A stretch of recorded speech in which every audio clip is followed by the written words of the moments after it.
Hey YouTube, Sam here. Well, I got another deal. Just kind of went on, started buying my stuff, and the lady just kind of had this look on her face. She says, "You know what? If somebody offered me $100 for it, I would take it." And that just kind of why I got such a good deal on it, and I think a pretty big reason is I think she'd been trying to sell it for a while at her store, and nobody really wanted to touch it because somebody's been in here. There's wires hanging out. There's a battery missing. The tray was sticking out like this. There's a battery back there. And her story was it doesn't run. The batteries either were bad or needed charge but wouldn't charge with the charging system. There is issues with this chair. Well, the first thing I've done is taken my good old Harbor Freight battery charger here. But anyhow, I went ahead and hooked it up as if it was the battery sitting in that hole right there.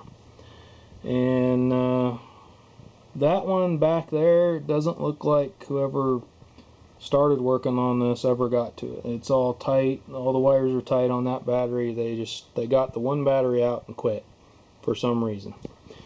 Next thing I went to do, because this wasn't enough juice every time it would start turning on, and it would light up and it would basically say low battery. So that other battery's toast. So anyhow, I went ahead and hooked this battery charger up to it, and it came with it. We'll go ahead and let this thing charge, see if we can at least get enough out of that battery to get these legs raised or find out if there might be other problems once I get the battery charged. At the very least, I'm going to get these legs out of the way.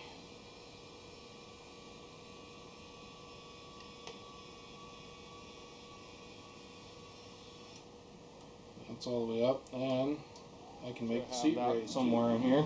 But what I have a couple more wheelchairs around here, and so I took some of my old batteries that are the right size and fit in here perfectly, and hooked those things up.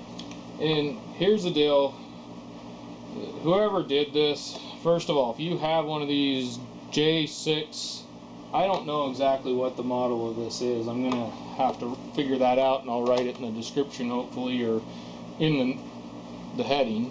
Either way, if you have one that's like this, you definitely have to get this seat up before you start trying to take these batteries out, or it's going to be a bear. I'm pretty sure that's why I got such a good deal on this, is that I'm sure whoever owned it probably tried to mess with the batteries when the batteries died on it and couldn't figure it out.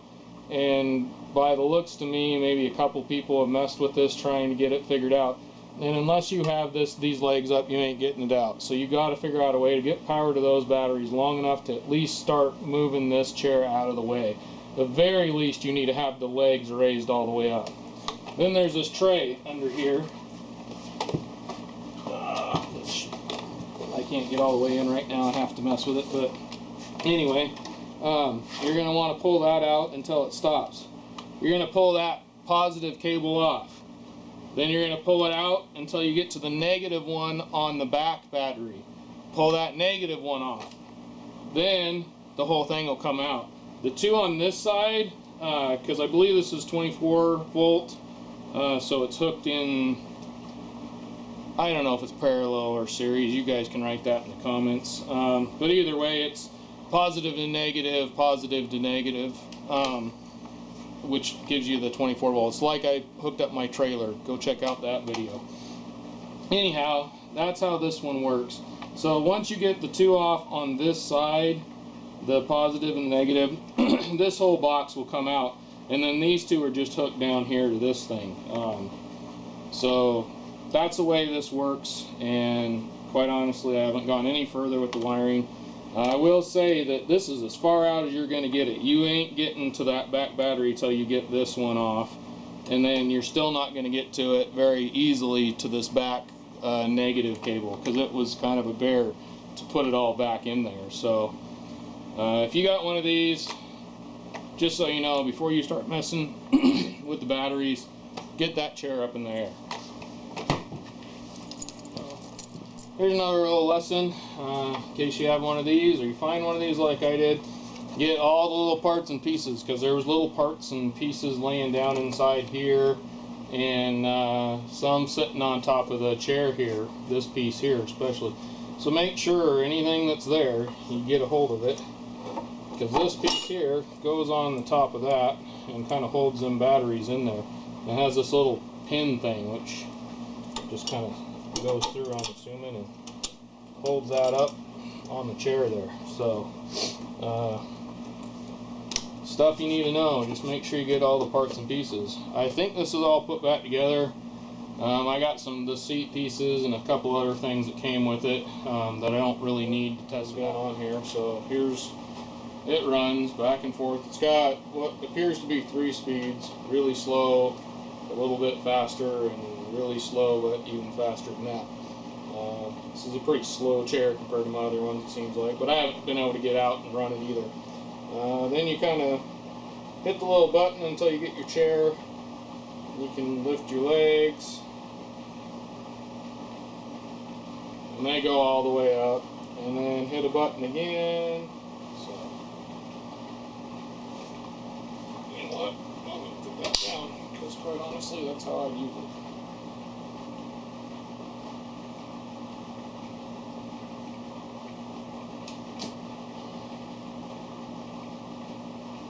Says it'll go up to 300 pounds.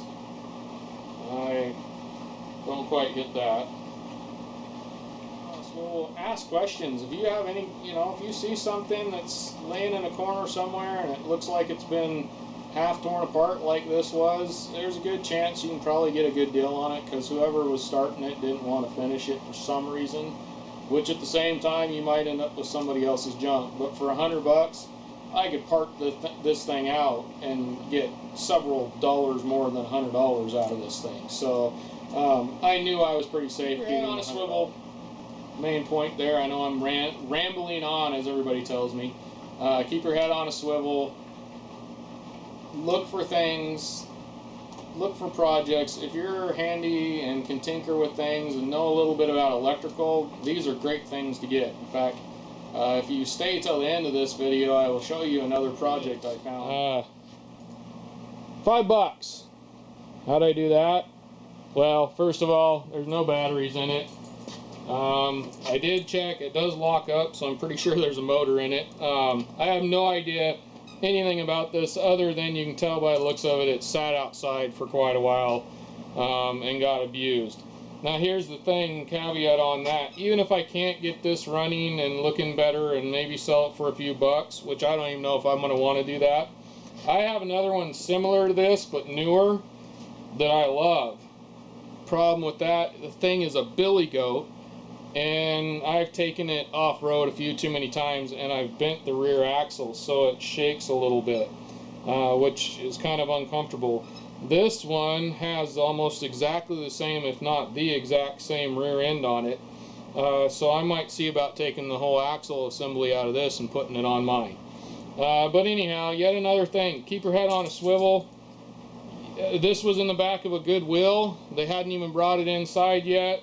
It'd been sitting out there. I drove past it and I said, oh, I could go see when they bring that in, and the next day I drove back by and it was still sitting out there, so I went and asked the guy, and the guy said, oh, I don't know, and how about $5, and loaded it in the back of my truck for me when I gave him the $5. Actually, he loaded it in the back of my truck for me, let me drive around and then give him the $5, so that was awful nice of him. So for $5, yet again, I should hopefully be able to use parts and pieces off this. I might tinker with it, see if I can get it going. And, at the very least, I'll use it for mine, which is probably what will end up happening, actually. All right, this is Sam, Jack of all, master of none. You all have a good one.